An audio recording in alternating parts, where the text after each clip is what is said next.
नमस्कार, ABP news पर हाजिर हूं मैं रुमाना इसार खान। सुबह के 11 बज चुके हैं, संसद की कार्यवाही शुरू हो चुकी है। सीधी तस्वीरें आपको दिखाते हैं लोकसभा राज्यसभा की। ये तस्वीरें आपके सामने। रोज की तरह एक बार फिर सदन में जोरदार हंगामा। रोज की तरह एक बार फिर विपक्ष की तरफ से जोरदार नारेबाजी। सुनिए। CGHS Wellness Centers located at Visakhapatnam is not in a position to serve. Shri Mopi Devi was a member of Andhra Pradesh legislature for 4 terms and had served as minister in state government of Andhra Pradesh.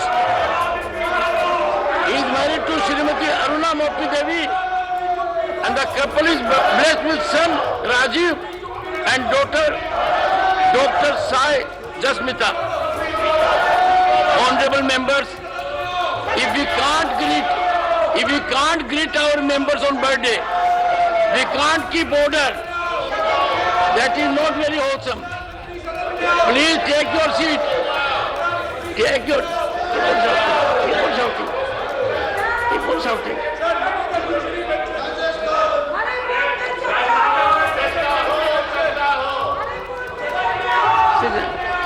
Honorable members, please.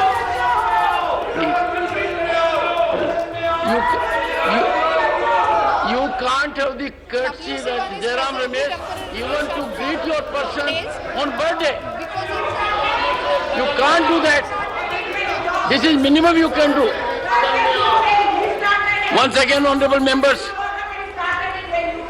I am again taking the opportunity to wish birthday greetings to Shri Venkataraman Rao Mopi Devi.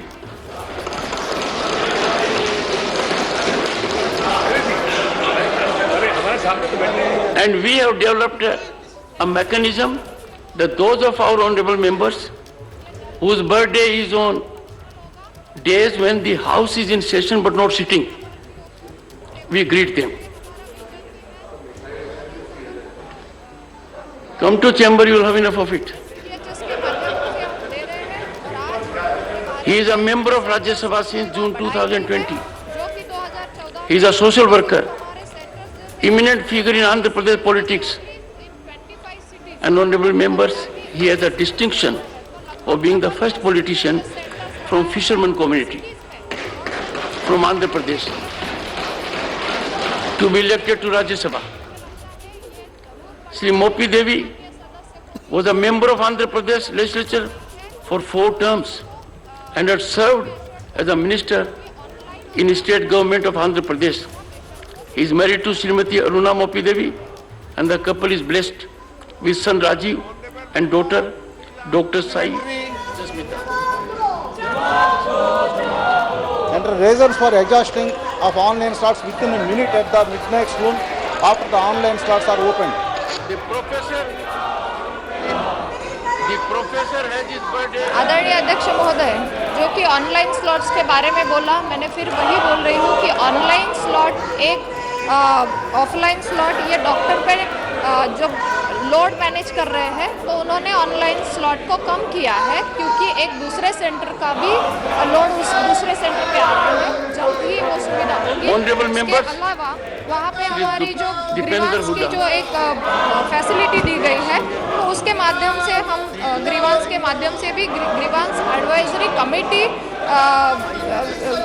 है उसके माध्यम से भी हम वो beneficiary के साथ grievance के माध्यम से मदद करते हैं। क्वेश्चन नंबर 222 श्री कृपाल बालाजी चुबाने। प्रश्न संख्या 222। Sir, the statement is laid on the table of the house. Member. Sir धन्यवाद स्पीकर महोदय। न्यूबॉर्न स्टेबलाइजेशन यूनिट जो बच्चा पैदा होता है और उसमें जब कोई प्रॉब्लम्स दिखाई देते हैं स्वास्थ्य तो बड़े मुश्किल से वो बच्चों को बचाने के लिए इस यूनिट का उपयोग होता है और हम देख रहे हैं कि देश में इस यूनिट की संख्या जो है वो संख्या थोड़ा कम है ऐसा मुझे लगता है, जैसा जवाब में माननीय मंत्री जी ने बताया है। तो लोकसभा और राज्यसभा आपने देखा किस तरीके से सदन की कार्रवाई शुरू तो हुई है, लेकिन विपक्ष की तरफ से जोरदार हंगामा जारी है और ऐसे में कब तक इस हंगामे के बीच सदन की कार्रवाई चल पाएगी, इस पर हमारी नजर लगातार बनी है। आगे बढ़ रहे हैं, अगली बड़ी खबर का रुख कर रहे हैं। ज्ञानवापी के एएसआई सर्वे के खिलाफ जो मुस्लिम पक्ष है उसकी याचिका पर अब से कुछ ही देर बाद सुप्रीम कोर्ट में सुनवाई होने वाली है। मुस्लिम पक्ष ने हाईकोर्ट के फैसले पर फौरन रोक लगाने की मांग वाली याचिका सुप्रीम कोर्ट में दाखिल कर दी है। चीफ जस्टिस की बेंच में इस मामले पर सुनवाई होनी है। वहीं आप जानते हैं कि हिंदू पक्ष की तरफ से भी कल ही इस मामले में कैविएट दाखिल कर दिया गया था। मतलब सुप्रीम कोर्ट किसी भी तरीके का कोई फैसला सुनाने से पहले हिंदू पक्ष को भी सुन ले, ये मतलब कैविएट का जो हिंदू पक्ष की तरफ से कल ही दाखिल कर दिया गया था। और वहां दूसरी तरफ एएसआई का सर्वे ज्ञानवापी परिसर में जारी है। सुबह 7 बजे एएसआई की टीम जो ज्ञानवापी परिसर में पहुंच गई थी और अब 4 घंटे से ज्यादा का समय हो रहा है। एएसआई की 51 सदस्यीय टीम है, ज्ञानवापी परिसर में मौजूद है और सर्वे के काम को आगे बढ़ा रही है। इस सबके बीच जानकारी यह भी सामने निकल कर आई कि एएसआई की तरफ से कहा गया है कि पहले जो एएसआई अनुमान जता रहा था, हलफनामा देकर जिस बात का जिक्र एएसआई की तरफ से कोर्ट में भी किया गया कि 5 दिन में सर्वे का काम पूरा हो जाएगा, ऐसा मुमकिन नहीं है। कम से कम 2 हफ्ते का वक्त लगेगा सर्वे के काम को पूरा करने में। ये जानकारी एएसआई की तरफ से जो वाराणसी का स्थानीय प्रशासन है उसको दे दी गई है। तो एक तरफ एएसआई जो सर्वे के काम में लगा हुआ है और दूसरी तरफ मुस्लिम पक्ष जिसने सर्वे पर रोक लगाने के लिए सुप्रीम कोर्ट का दरवाजा खटखटा दिया है।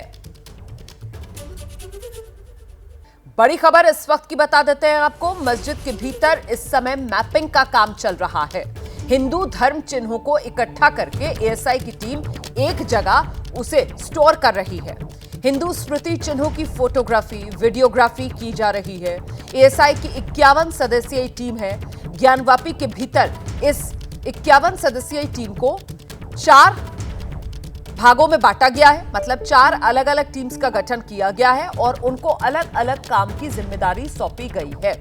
वीडियोग्राफी, फोटोग्राफी का काम इस समय चल रहा है। ज्ञानवापी परिसर में मैपिंग की जा रही है।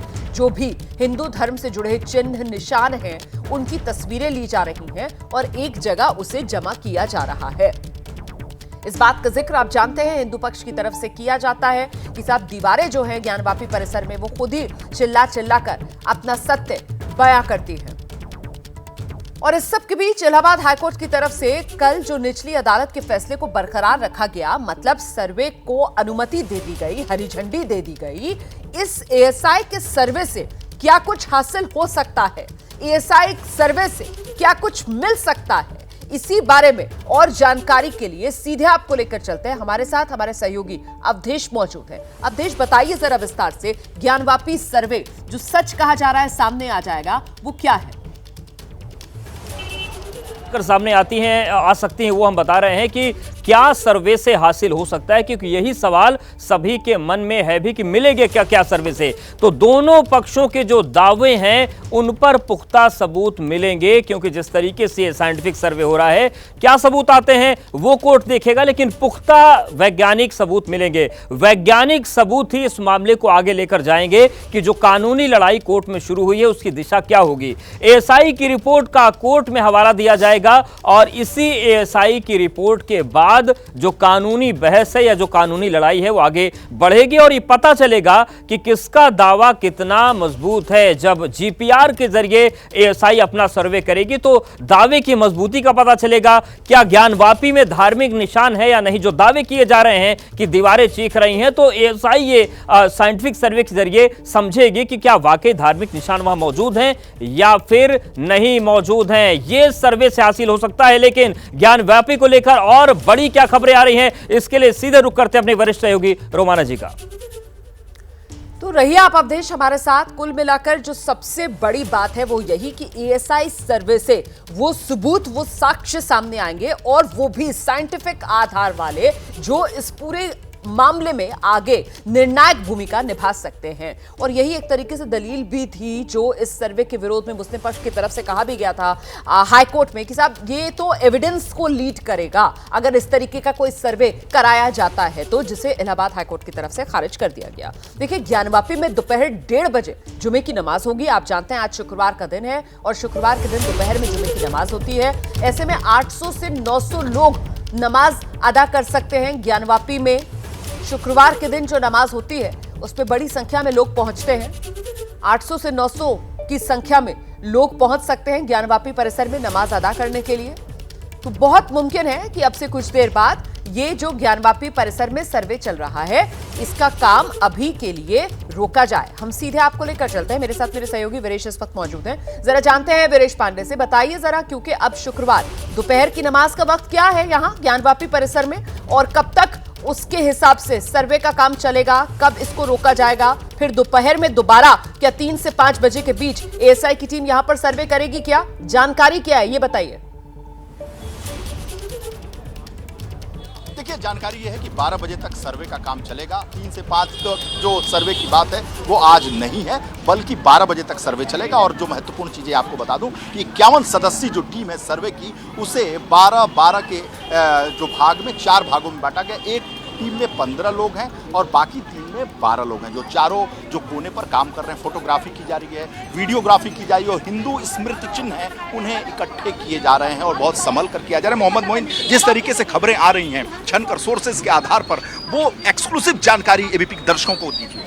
देखिए, तकरीबन 4 घंटे का वक्त हो चुका है। सुबह 7:15 बजे के आसपास सर्वे शुरू हुआ था और 4 घंटे का वक्त हो चुका है। 1 घंटे करीब और सर्वे होगा, उसके बाद जुमे की नमाज है, इसलिए सर्वे रोक दिया जाएगा। लेकिन अंदर जो है कशमकश के बीच सर्वे की कार्रवाई चल रही है, क्योंकि कुछ देर बाद सुप्रीम कोर्ट से सुनवाई होनी है और सबकी निगाहें सुप्रीम कोर्ट पर लगी हुई हैं कि आखिरकार सुप्रीम कोर्ट से क्या कुछ फैसला आता है। क्या सुप्रीम कोर्ट इस जो सर्वे चल रहा है इसको स्टे करता है, 24 जुलाई की तरह इस पर रोक लगाता है, या फिर हरी झंडी देता है और सर्वे कंटिन्यू होता है। वाराणसी के जिला जज की कोर्ट में भी सुनवाई होनी है और वहां से यह तय होगा कि आखिरकार एएसआई को कुल कितने दिनों का वक्त चाहिए सर्वे को कंप्लीट करने में। तो वहां पर एएसआई की तरफ से जो हलफनामा दिया जाएगा, जो बयान दिया जाएगा, वो बेहद महत्वपूर्ण होगा, क्योंकि उससे यह साफ होगा कि आखिरकार एएसआई का ये जो सर्वे चल रहा है ये कितने दिनों में पूरा हो सकता है। लेकिन बहरहाल सबकी निगाहें जो है, आप देखिए यहाँ पर जो पुलिस के लोग खड़े हैं, जो श्रद्धालु यहाँ पर बाबा विश्वनाथ के दर्शन करने के लिए आ रहे हैं, हर कोई यही पूछ रहा है कि सुप्रीम कोर्ट में क्या कुछ हुआ,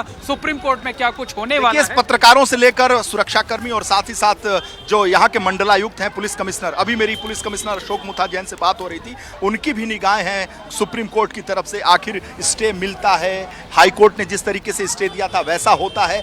एएसआई की जो टीम है, जो आलोक त्रिपाठी जो एडिशनल डायरेक्टर हैं, उनके नेतृत्व में उन्होंने जिला प्रशासन से इस बात को कहा है कि 2 हफ्ते लग सकते हैं। हमने हलफनामा दिया था 5 दिन का हाई कोर्ट में, लेकिन जो वस्तु स्थिति है, जो मैपिंग है, जो नक्शे हैं, जो स्मृति चिन्ह, हिंदू स्मृति चिन्ह है, जिन्हें जिस तरीके से इकट्ठा किया जा रहा है, वीडियोग्राफी की जा रही है और हाईटेक कैमरे के साथ वीडियोग्राफी की जा रही है, फोटोग्राफी की जा रही है, क्योंकि ये सारे साक्ष्य कोर्ट में रखे जाएंगे और दिखाए जाएंगे कि आखिर क्या सर्वे से निकला। और जो आज जो महत्वपूर्ण दिन है कि जिस तरीके जो कोर्ट में आज ही बताना था कि हमें सर्वे करके क्या मिला, लेकिन चूंकि अब समय नहीं रहा। लौटेंगे वीरेश आपके पास। तो इस वक्त की बड़ी खबर अभी अभी जो मोहम्मद मोइन ने दी है वो ये कि दोपहर 12 बजे तक ही आज एएसआई सर्वे का काम चलेगा।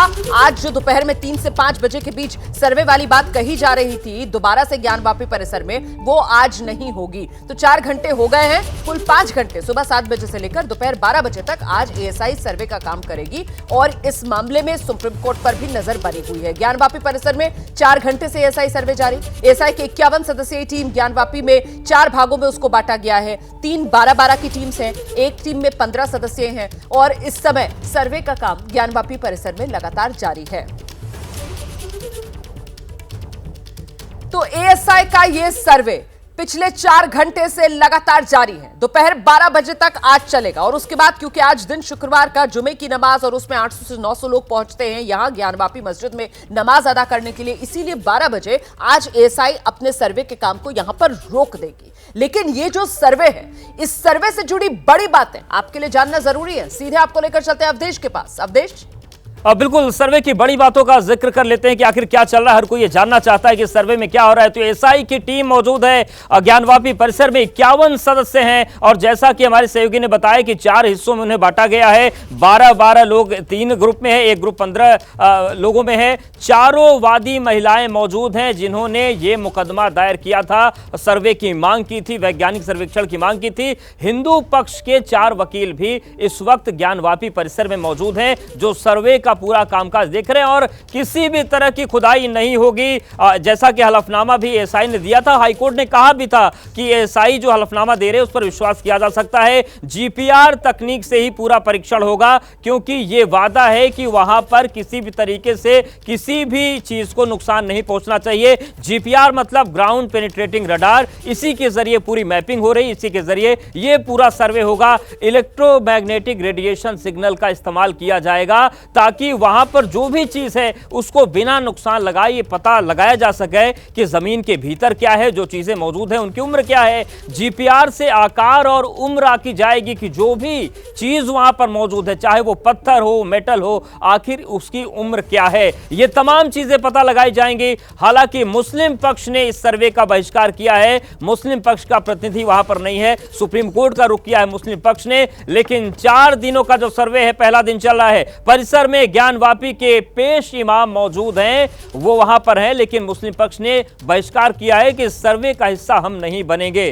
तो ये पूरी तस्वीर है। 51 सदस्यीय जो टीम है एएसआई की, वो इस वक्त सर्वे कर रही है। 4 वादी महिलाएं मौजूद हैं, वकील मौजूद हैं और ये सर्वे चल रहा है जो आज 12 बजे तक चलेगा। तमाम बड़ी खबरें हम आपको बता रहे हैं ज्ञानवापी से जुड़ी हुई। कुछ और अपडेट्स है, सीधे रुक करते रोमाना जी का। तो देखिए, बड़ी बात यही है कि नई तकनीक की मदद से साइंटिफिक तरीके से एएसआई इस सर्वे के काम को आगे बढ़ा रही है। खुदाई बिल्कुल नहीं की जाएगी, जिसका आश्वासन एएसआई की तरफ से कोर्ट को भी दिया गया था। आगे नूह हिंसा को लेकर बड़ी खबर आपका इंतजार कर रही है और साथ ही आपको बताते चले कि एबीपी न्यूज की खबरों का सिलसिला एबीपी न्यूज के यूट्यूब प्लेटफॉर्म पर नॉनस्टॉप जारी है। हरियाणा के नूह में हिंसा के बाद तनाव अभी भी बरकरार है। अलर्ट जारी किया हुआ है और बड़ी खबर यह है कि नूह में आज कर्फ्यू में ढील दी गई है। सुबह के वक्त 10 बजे से लेकर दोपहर 1 बजे तक नूह में कर्फ्यू में ढील जारी रहेगी। प्रशासन ने लोगों से अपील की है जुमे की नमाज घर पर ही अदा करें। तो दोपहर के वक्त जुमे की नमाज अदा की जाती है। ऐसे में कर्फ्यू में जो ढील है वो दोपहर 1 बजे तक ही दी गई है। मतलब जुमे की नमाज लोगों को अपने घरों पर ही अदा करनी होगी। ये प्रशासन की तरफ से साफ कर दिया गया है। जरूरी सामान के लिए, जरूरी काम के लिए सुबह 10 बजे से दोपहर 1 बजे तक कर्फ्यू में ढील। सीधे आपको लिए चलते हैं नूह, दिखाते हैं आपको अपने सहयोगी वरुण जैन की नूह से एक स्पेशल रिपोर्ट। नूह में शांति बनी हुई है। लोकल पुलिस के अलावा पैरामिलिट्री फोर्स की तैनाती की गई है जिससे किसी भी तरह की हालातों से निपटा जा सके। प्रशासन मामले की संवेदनशीलता को अच्छे से समझता है। आज शुक्रवार का दिन है, जुम्मे की नमाज अदा की जाएगी। यही वजह है कि प्रशासन ने लोगों से ये अपील भी की है कि वो अपने घरों से ही जो जुम्मे की नमाज है वो अदा करें। हालांकि कर्फ्यू में कुछ ढील दी गई है। 10 बजे से लेकर 1 बजे तक कर्फ्यू में ढील है, यानी जो ज़रूरत की चीज़ें हैं वो लोग खरीदने के लिए घर से निकल सकते हैं। लेकिन बावजूद उसके आप देखिए उसका असर, बाजार अभी भी आपको कुछ यूं ही बंद नजर आएंगे। सभी दुकानों के शटर डाउन है क्योंकि लोगों के अंदर एक डर और खौफ बना हुआ है क्योंकि पिछले कुछ दिनों के अंदर जिस तरीके से नूह के अंदर तांडव हुआ, उपद्रव मचा, उसके बाद लोग अभी भी अपने घरों के अंदर है और उनके अंदर डर बना हुआ है। कैमरामैन प्रवीण के साथ वरुण जैन, एबीपी न्यूज, नूह। और इस बीच गुरुग्राम से भी एक बड़ी खबर सामने आई है। यहां एक कॉलोनी में देर रात कई वाहनों के शीशे तोड़ दिए गए हैं, जिसके बाद अफरा तफरी जैसा माहौल यहां बना गुरुग्राम में। हरियाणा में हिंसा के बीच गुरुग्राम से ये बड़ी खबर। गुरुग्राम में एक इलाके में कई गाड़ियां जिनके शीशे तोड़ दिए गए। सीसीटीवी में भागता नजर आया एक संदिग्ध। पुलिस की तरफ से अपील की गई है अफवाहों पर ध्यान न दें। गुरुग्राम में भवानी इनक्लेव की यह घटना है और पुलिस दावा कर रही है कि किसी ने नशे की हालत में ऐसी वारदात को अंजाम दिया है। तो जिसने भी इस हरकत को अंजाम दिया है, शरारती तत्व, उसकी जल्दी ही पहचान कर ली जाएगी, गिरफ्तारी की जाएगी, अफवाहों पर ध्यान ना दिया जाए, ये पुलिस की तरफ से लोगों से अपील की जा रही है। ये तस्वीरें आप देख रहे हैं गुरुग्राम के भवानी इनक्लेव की, और यहां पर रात की तस्वीर भी जो सीसीटीवी कैमरे में कैद हुई है वो भी आप देख रहे हैं। यही वो शरारती तत्व जो भागता हुआ नजर आ रहा है, इसी पर शक है। यही वो संदिग्ध जिसने गाड़ियों के शीशे तोड़े जो यहां इस इलाके में पार्क थी। इस वक्त की बड़ी खबर आपको बता देते हैं। लोकसभा की कार्यवाही दोपहर 12 बजे तक के लिए स्थगित हो गई है और इस समय राज्यसभा में कार्यवाही चल रही है। सदन में हंगामा भी लगातार विपक्ष की तरफ से जारी है। तस्वीरें आपको दिखाते हैं। I had allowed myself discussion on Manipur. I had allowed discussion on Manipur for as much time as the House wants to discuss.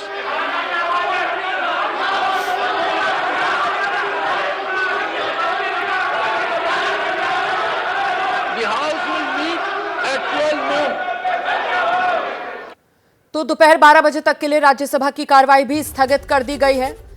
Lok Sabha Rajya Sabha दोनों सदन की कार्रवाई फिलहाल स्थगित कर दी गई है। देखिए, रोज की तरह आज भी वही विपक्ष की तरफ से जोरदार हंगामा, विपक्ष की मांग वही, मणिपुर के मुद्दे पर चर्चा हो, अविश्वास प्रस्ताव जो विपक्ष लेकर आया है उस पर चर्चा की मांग, और साथ ही साथ प्रधानमंत्री सदन में आओ, प्रधानमंत्री बयान दो, इस तरीके की नारेबाजी लगातार विपक्ष की तरफ से सदन में की जा रही है। दोनों सदनों की यही एक तस्वीर जो रोज देखने के लिए मिलती है, और इसी हंगामे के चलते चर्चा हो नहीं पा रही और आखिरकार एक बार फिर लोकसभा राज्यसभा दोनों सदनों की कार्रवाई स्थगित कर दी गई है। आगे बढ़े, अगली बड़ी खबर का रुख कर रहे हैं हरियाणा के नूंह में हिंसा के बाद आप जानते हैं स्थिति नियंत्रण में तो है लेकिन तनाव अभी भी बरकरार है। पुलिस अलर्ट मोड में है। बड़ी खबर ये आ रही है कि नूंह में सुबह 10 बजे से दोपहर 1 बजे तक कर्फ्यू में ढील दी गई है। प्रशासन ने शुक्रवार के दिन आज जुमे की नमाज लोगों से घर पर ही अदा करने की अपील की है।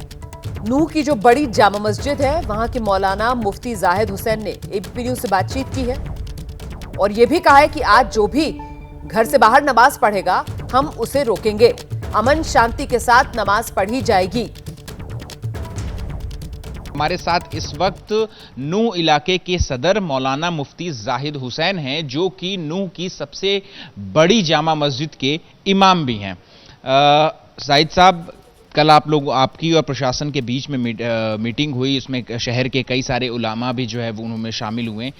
क्या अपील कर रहे हैं आप इलाके के लोगों से? हमने पूरे इलाके के लोगों से एक ही अपील करी है, जुमा अपने गांवों में पढ़ें, बाज़ार में भीड़ इकट्ठा ना करें, बाज़ार की मस्जिदों में कोई ना आए, और बाज़ार में भी शहर के अंदर बहुत सारी मस्जिदें हैं, अलग अलग मस्जिदों में ही रहें, क्योंकि जुमे की नमाज के लिए जमात शर्त है। जुमे की नमाज तो जमात के साथ मस्जिदों में अदा होगी, और गाँव में, बड़े गाँवों में जुमा होता ही है, वो अपने गाँव में पढ़ें। छोटे गाँव जहाँ जुमा नहीं होता वहाँ ज़ोहर पढ़ लें, ज़ोहर की नमाज़ पढ़ लें। बाकी शहर में आने की ज़रूरत नहीं है। अगर कर्फ्यू खुलता है तो अपनी ज़रूरियात के लिए बाज़ार में आ जाएं, वरना ज़रूरत नहीं है। हमारे प्रशासन ने हमसे वही दरख्वास्त रखी कि जिस तरह से आपने कोरोना काल में, लॉकडाउन में प्रशासन की मदद की, अब भी करें। तो हमने उनको उम्मीद दिलाई है, आश्वासन दिया है कि हम उससे ज़्यादा आपके साथ में हैं।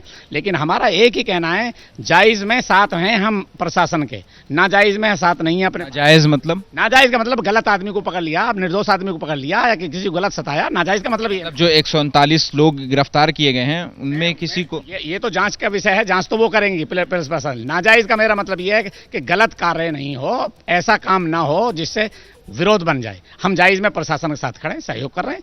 नमाजों का मसला है, नमाज हम अपने घरों पर भी पढ़ते हैं, नफली नमाजें अपने घरों में पढ़ते हैं, जमात की नमाज हम जमात मस्जिद में पढ़ते हैं। मस्जिदें एक नहीं है, हज़ारों हैं। हमारे इलाके में सड़कों पर नमाज नहीं होती, मेवात क्षेत्र में। वो गुड़गांव का मसला है पार्कों में नमाज होने का, लेकिन सड़कों, हमारे इलाके में तो मस्जिदें बहुत हैं। आज का जो खुतबा होगा, यानी कि जो अपील होगी, उसमें क्या क्या पहलू आप रखने वाले? हमारे पहलू ये होंगे कि इलाके में भाईचारा, अमन कायम रहे, अमन और सलामती और शांति के साथ में हम आपस में मिलजुल कर रहें। बाहर के लोगों पर जो झगड़ा बनाया, बाहर के लोग हम मानते हैं, यहाँ जो इलाके के लोगों का झगड़ा नहीं है, बाहर के लोगों का झगड़ा है। उनकी अफवाहों पर बिल्कुल ध्यान ना दें, और जो कुछ हो गया वो गलत हो गया, आइंदा ऐसी घटना ना घटे। जो लोग गिरफ्तार हुए हैं, क्या आप कह रहे हैं कि उनमें से कोई भी इस क्षेत्र का? नहीं, जो गिरफ्तार हुए हैं, गिरफ्तार तो सब यहीं के हुए हैं, लेकिन वो यहाँ उनकी गिरफ्तारी जायज नहीं है, सही नहीं है? नहीं, मैं कह के आया हूँ, एसपी से जांच करो कि ये लोग, उनकी लोकेशन यहाँ की है, यहाँ शहर में थे कि अपने घर पे थे, गाँवों से पकड़ के लाए हैं। तो वो अगर आदमी गाँव में ही था, यहाँ आए नहीं झगड़े में, तो फिर नाजायज होगा।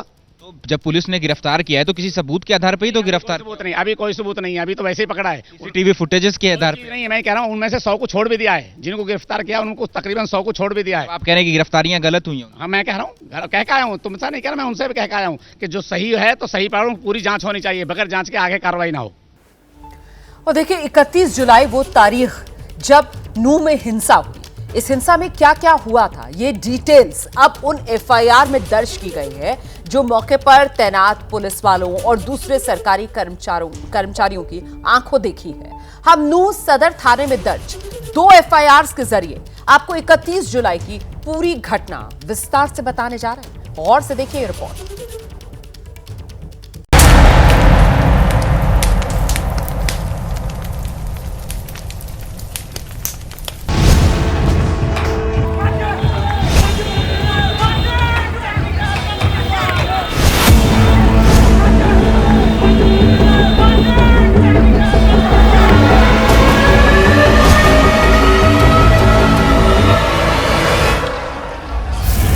को नूह में हुई हिंसा की साजिश किसने रची थी?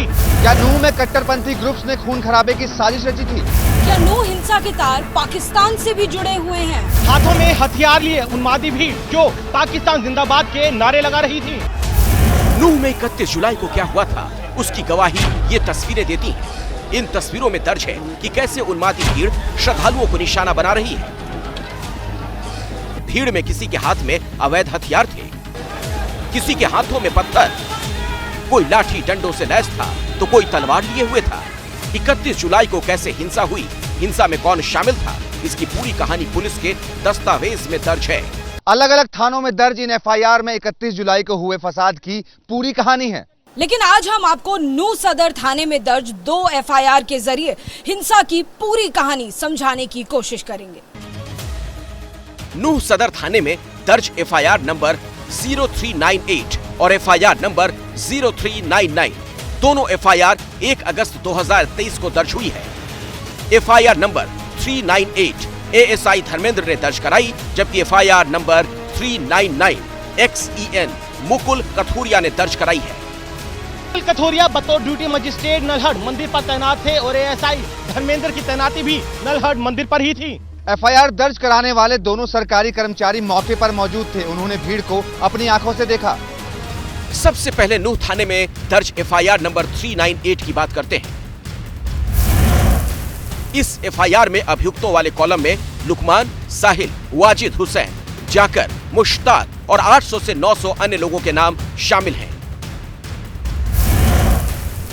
एफआईआर नंबर 398 में दर्ज है 31 जुलाई को 800 से 900 लोग जो लाठी डंडों, पत्थर और अवैध असलहों से लैस थे, इन लोगों ने जलाभिषेक करने वाले यात्रियों पर अटैक किया। यात्रियों पर पत्थर फेंके गए, यात्रियों को मारने के लिए फायरिंग की गई। उन्मादी भीड़ कैसे हिंसा कर रही थी, ये चश्मदीद की जुबानी सुनिए। बहुत हजारों की तादाद में भीड़ आई, थाने पे पत्थर चलाए हैं, पुलिस ने हवाई फायर करके अपने आप की बड़ी मुश्किल से जान बचाई। उसके बाद इतनी भीड़ एक साथ आती है, आप पत्थर देखिए कितने बड़े बड़े पत्थर मेरी गाड़ी पे इन्होंने मारे हैं। अगर एक पत्थर भी अगर गलती से हम लोग अपनी गाड़ी बचाने के लिए, कुछ अपनी जान बचाने के लिए बाहर आ जाए, हम पे लग जाए, हम नहीं जिंदा बच सकते। हाथों में हथियार लिए 800 से 900 लोगों की भीड़ नलहड़ मंदिर की तरफ बढ़ रही थी। एफआईआर नंबर 398 में दर्ज है कि भीड़ लगातार अल्लाहू अकबर का नारा लगा रही थी। साथ ही भीड़ में शामिल लोग पाकिस्तान जिंदाबाद का नारा भी लगा रहे थे। हिंसा पर उतारू भीड़ अल्लाहू अकबर और पाकिस्तान जिंदाबाद के नारे लगा रही थी। आखिर ये भीड़ पाकिस्तान जिंदाबाद के नारे क्यों लगा रही थी? क्या मेवात की हिंसा का कोई पाकिस्तानी कनेक्शन भी है? इन सवालों के डिटेल जवाब हम तलाशेंगे। हम आपको एफआईआर नंबर 399 में दर्ज हिंसा की कहानी भी सुनाएंगे, लेकिन पहले आप नूह की आज की हकीकत देखिए। 31 अगस्त को हुई हिंसा के 3 दिनों के बाद नूह से लोगों का पलायन शुरू हो गया है। 70 साल जी। और खाने पीने को 2 दिन से नहीं मिल पाया? कुछ भी नहीं, कुछ भी नहीं, कुछ भी नहीं मिला, पानी छोड़ा कर और कुछ भी नहीं। एफआईआर नंबर 398 में घटना का ब्यौरा बताते हुए एएसआई धर्मेंद्र ने बताया, उन्मादी भीड़ पेट्रोल पंप से अटैक कर रही थी। रास्ते में खड़ी गाड़ियों को भीड़ ने देखते ही देखते आग के हवाले कर दिया था।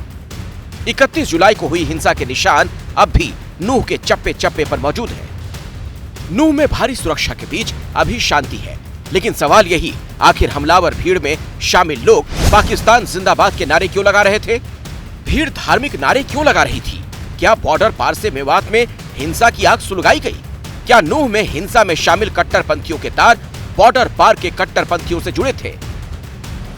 ये जिहादी हमला था, पुलिस के अगेंस्ट था, भारत की प्रभुसत्ता के खिलाफ था, प्रेस के खिलाफ था, धार्मिक स्वातंत्र्य के खिलाफ था और अधिक से अधिक नुकसान पहुंचाने की दृष्टि से था।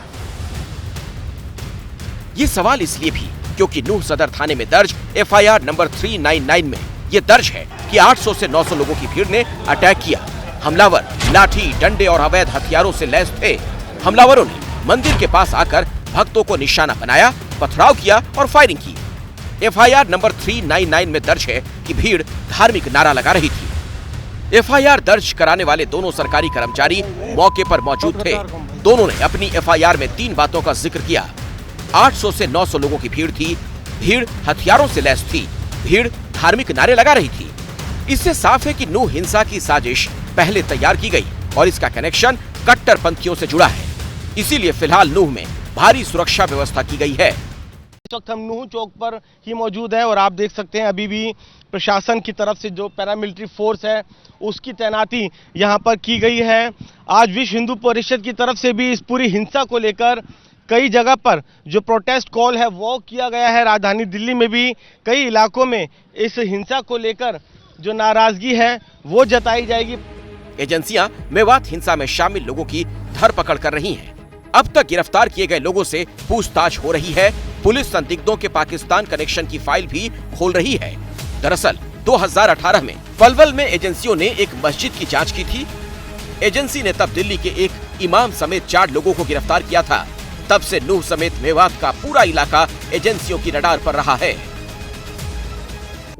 बड़ी खबर आ रही है इस वक्त पश्चिम बंगाल से, जहां कोलकाता के बारिशा इलाके में एक हादसा हुआ और हादसे के बाद लोगों में गुस्सा भड़क गया, आगजनी हुई। उपद्रवियों ने कई गाड़ियों को आग के हवाले कर दिया है। पुलिस ने लाठीचार्ज किया, लोगों को मौके पर से खदेड़ा।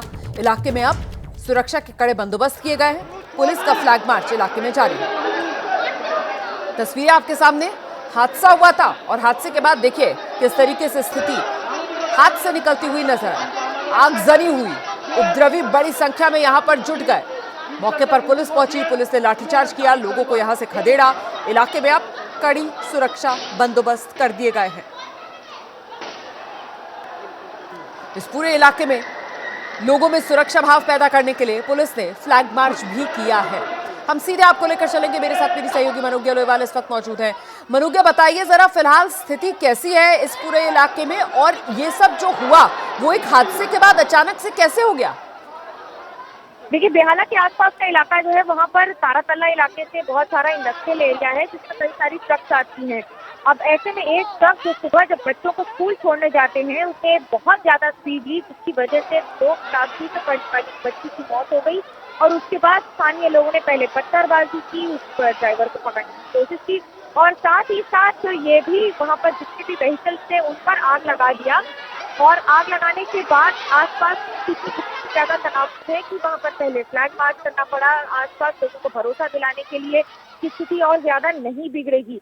लेकिन अब सवाल ये उठते हैं कि अगर ट्रैफिक रूट है और वहाँ पर ये बड़े बड़े ट्रक्स आते हैं तो क्या अतिरिक्त कोलकाता पुलिस की तरफ से क्या तैनाती की कोई कमी रह गई थी, या फिर इस रूट पर ट्रक की परमिशन है और उससे फ्लाउट भी किया है उन रूल्स को? तो ये स्कूल जा रहे थे बच्चे, ये भी किसी वाहन में सवार थे क्या? क्या उम्र रही होगी उन बच्चों की जिनकी मौत हुई है? अभी तक कुल हताहत का आंकड़ा क्या है, जरा बताइए।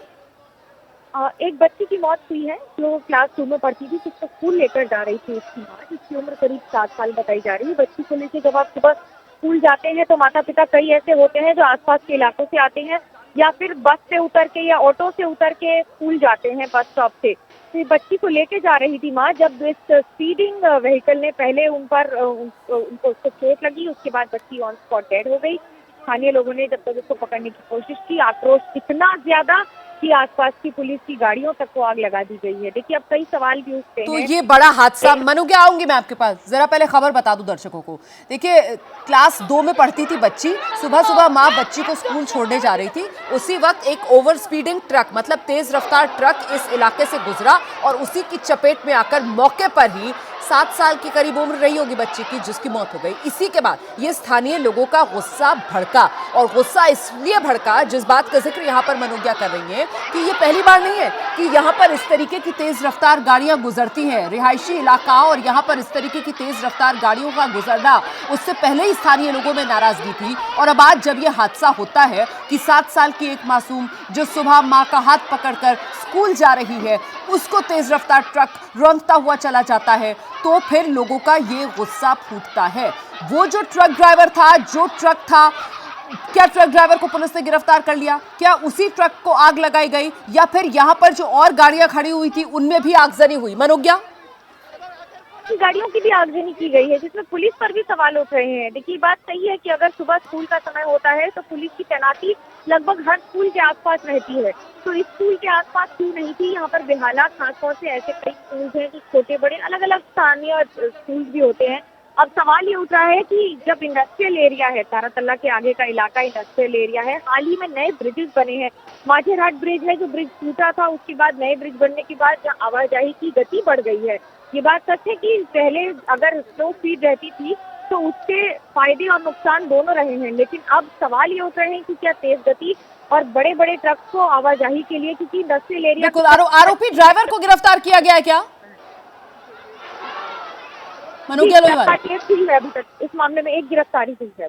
बहुत शुक्रिया आपका मनोज्ञा इस तमाम जानकारी के लिए। और देखिए यूं भी जो स्कूल्स होते हैं, आमतौर पर अस्पताल होते हैं, उनके आगे स्पीड ब्रेकर वैसे भी बना दिए जाते हैं ताकि कोई भी गाड़ी तेज रफ्तार वहां से ना गुजरे, लेकिन बावजूद इसके यहाँ स्कूल था, लापरवाही थी, तेज रफ्तार गाड़ियों का आना जाना रोज का एक तरीके से मामूल बना हुआ था। और ऐसे में आज ये हादसा, जिसमें 7 साल की एक मासूम जो सुबह मां का हाथ पकड़कर स्कूल जा रही थी, तेज रफ्तार ट्रक की चपेट में आती है, मौके पर ही बच्ची की मौत हो जाती है और उसके बाद ये हालात।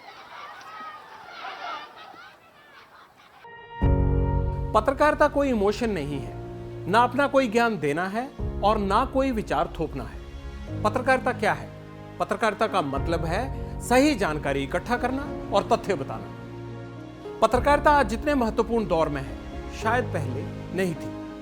इस दौर से निकलने के लिए सिर्फ सच दिखाने की जरूरत है, वो सच जो आपके हित को आगे रखे। इसलिए अब रात 9 बजे प्राइम टाइम नहीं होगा, ये आपका टाइम है। जगविंदर पटियाल के साथ देखिए पब्लिक इंटरेस्ट 17 जुलाई से सोमवार से शुक्रवार रात 9 बजे सिर्फ एबीपी न्यूज पर। एबीपी न्यूज आपको रखे आगे।